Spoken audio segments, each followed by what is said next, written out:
Are wind and solar power the answer to our energy needs? There's a lot of sun and a lot of wind. They're free, they're clean, no CO2 emissions. So what's the problem? Why do solar and wind combined provide less than 2% of the world's energy? To answer these questions, we need to understand what makes energy, or anything else for that matter, cheap and plentiful. For something to be cheap and plentiful, every part of the process to produce it, including every input that goes into it, must be cheap and plentiful. Yes, the sun is free.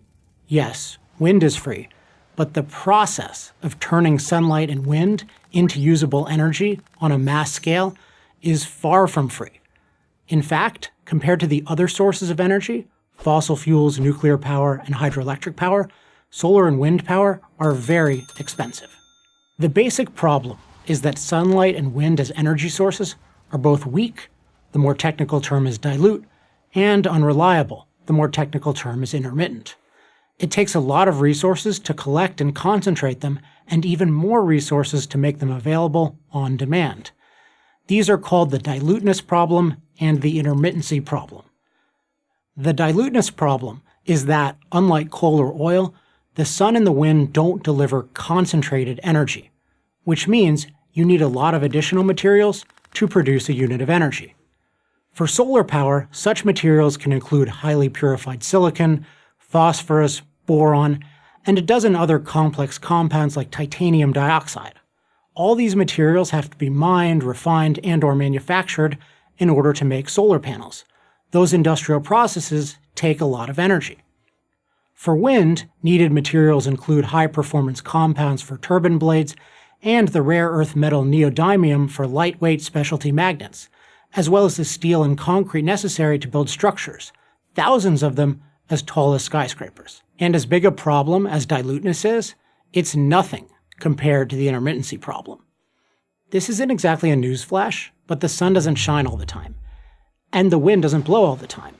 The only way for solar and wind to be truly useful would be if we could store them, so that they would be available when we needed them. You can store oil in a tank. Where do you store solar or wind energy? No such mass storage system exists. Which is why, in the entire world, there is not one real or proposed independent freestanding solar or wind power plant. All of them require backup. And guess what the go-to backup is? Fossil fuel. Here's what solar and wind electricity look like in Germany, which is the world's leader in renewables. The word erratic leaps to mind. Wind is constantly varying, sometimes disappearing completely. And solar produces little in the winter months when Germany most needs energy. Therefore, some reliable source of energy is needed to do the heavy lifting. In Germany's case, that energy is coal. So, while Germany has spent tens of billions of dollars to subsidize solar panels and windmills, fossil fuel use in that nation has not decreased, it's increased, and less than 10% of their total energy is generated by solar and wind. Furthermore, switching back and forth between solar and wind and coal to maintain a steady flow of energy is costly. Utility bills for the average German have gone up so dramatically that energy poverty has become a popular term to describe those who cannot pay, or who can barely pay, their electricity bills.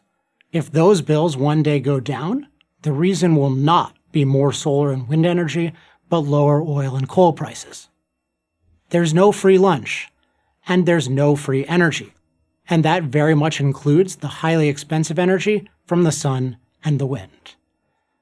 I'm Alex Epstein of the Center for Industrial Progress for Prager University. To subscribe to our YouTube channel, click here. To help keep our videos free, donate here.